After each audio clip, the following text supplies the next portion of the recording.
संदीप त्रिपाठी जी का, कांग्रेस के नेता, क्योंकि कांग्रेस का जो रुख है पश्चिम बंगाल में, एक तो हम अक्सर देखते हैं संदीप जी कि अधीर दादा कुछ और रुख लेते हैं, बाकी पार्टी किसी और रास्ते पे चलती है। लेकिन चलिए, बहरहाल राहुल गांधी जी, उन्होंने कहा टीएमसी पश्चिम बंगाल में बीजेपी के लिए रास्ता बना रही है।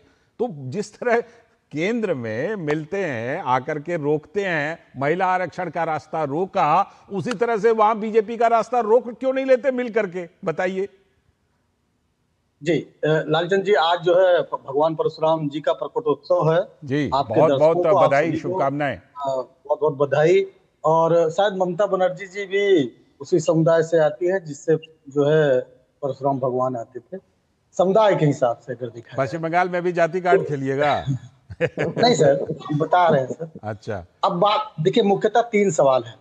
अभी महिलाओं की बात हो रही है, महिलाओं पर अपराध की बात हो रही है, और आंकड़े की भी बात हुई। तो सर आंकड़ा सर हम लोग बढ़िया आंकड़ा खेलते हैं। 2023 या 23 की बात कर लेते हैं। एनसीआरबी का आंकड़ा कहता है कि अगर जो है संख्या के दृष्टिकोण से देखेंगे तो लगभग 38,000 मामले वहां पर दर्ज हुए, और जो है अगर 1 लाख पर यूरोज देखेंगे तो वो 72 आता है। 22 का, और 23 का सर 80 है। 23 का 80 है और 22 का 72 है सर। तो अगर राष्ट्रीय औसत से देखेंगे तो राष्ट्रीय औसत पिछली बार 66 था, और अब की बार 23 में मतलब वो 72 है। तो 8 ज्यादा है, 8 महिलाओं पर राष्ट्रीय औसत ज्यादा है। लेकिन सर बगल में एक प्रदेश है असम, और वहां भाजपा 10 साल से है सर, वोट पड़ गया वहां। 166 है सर।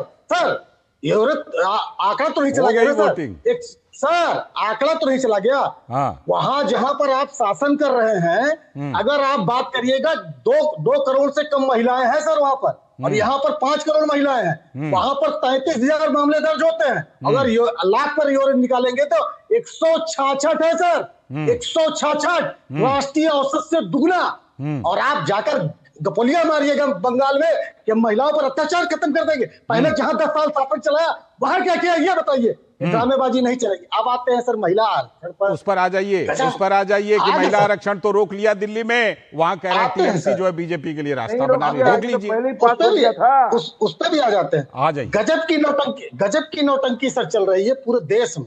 अभी सर बात हुई, कहा कि महिला आरक्षण रोक दिया। तो 2023 में ढपली बजाई थी, वो क्या था? महिला आरक्षण तब नहीं था क्या? मतलब महिला आरक्षण बिल 2023 में पास हो गया, अब हम आके 26 में रोक लिए। गजब की नौटंकी करते हो। 23 में आप लोग जो मांग कर रहे थे वही तो इस बार पूरा किया जा रहा था। सर आते हैं, उस पर भी आते हैं। 23 में वही सर संदीप जी, मैं ये कह रहा हूँ 2023 में जो विपक्षी पार्टियां मांग रही थी वही तो सरकार इस बार दे रही थी कि ये लो। सर दिल्ली में जितने पत्रकार मिलते हैं मैं उनसे कहता हूँ कि अगर आज के कोई सरकारी पत्रकार में कोई है जो जनता की आवाज आने देता है तो वो आप है सर। ठीक है, श्वेता जी कुछ काउंटर करना चाह रही है। श्वेता जी, मेरी बात पूरी हो जाए सर। श्वेता जी 10 सेकंड 10 सेकंड में कंप्लीट कीजिए फिर श्वेता जी। हाँ सर, ये वही लोग हैं जो 2000 की नोट अपनी ही बनाई नहीं चला पाते हैं, कृषि कानून लेके आते हैं खुद ही वापस करते हैं, जीएसटी में 50 बार नियम बदलना पड़ता है,